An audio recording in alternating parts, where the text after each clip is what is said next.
Parang tinanggalan ng pagkatao ni Malik Monk itong si Chris Dunn dito sa kanyang Monster Slam. Pero hindi makapaniwala ang bench dito ng Sacramento Kings. Ito nga ba daw ang isa sa mga dunk of the year? Samantalang hataw na hataw si Clarkson sa first game ng Utah Jazz dito sa NBA regular season. Samantalang De'Aaron Fox, kauna-unahang player sa NBA na pumirma dito sa Curry brand. Eto na, home court advantage, Jazz versus Kings. Starting 5 ng Utah Jazz sila Collins, Markkanen, Kessler, Jordan Clarkson at Horton Tucker. Samantalang sa Kings naman sina Sabonis, Barnes, Murray, Fox at Porter. While opening quarter, ganda kagad ng kartada ng Sacramento Kings, umabot sa 7-0 run kontra dito sa Utah Jazz. Nagmula yan kay De'Aaron Fox, Barnes at kay Sabonis. Ang talang unang puntos naman ng Utah Jazz ay nagmula dito kay Tucker mula sa kanyang 27-foot 3-point jumper. Well, dito sa first quarter maaga nag-init ng outside shooting ng Sacramento Kings. Sa panguna yan ni Harrison Barnes at De'Aaron Fox, 32-24 up by 8 ang Kings. Second quarter patuloy pa rin ang momentum sa outside shooting dito ng Kings. Pero eto, under 11-minute mark, ganda ng kartada ni Keyonte George para dito sa Utah Jazz. Nakapag-convert kagad to ng 7 points dahilan para maidikit niya ang lamang dito ng Kings. Under 2-minute mark, nakapuntos ang ating kababayan na si Jordan Clarkson at last 8 seconds, buzzer beater pa ang ating kabayan sa kanyang floater pero tambak na rin dito ang Utah Jazz. 72-58 up by 14 ang Sacramento Kings. Medyo inaalat dito ang Utah Jazz. Start of third quarter, De'Aaron Fox, 17-foot step back jumper na sinagot naman kaagad ni Lauri Markkanen ng isang tres.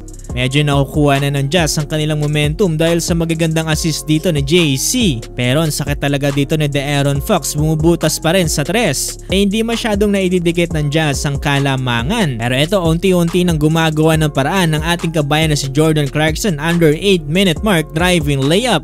Unti-unti nagiinit ang kamay ni JC dito at nag-exhibition na ng mga driving skills. Nakapag-produce lang naman niya ng 6 points nang wala pang isang minuto.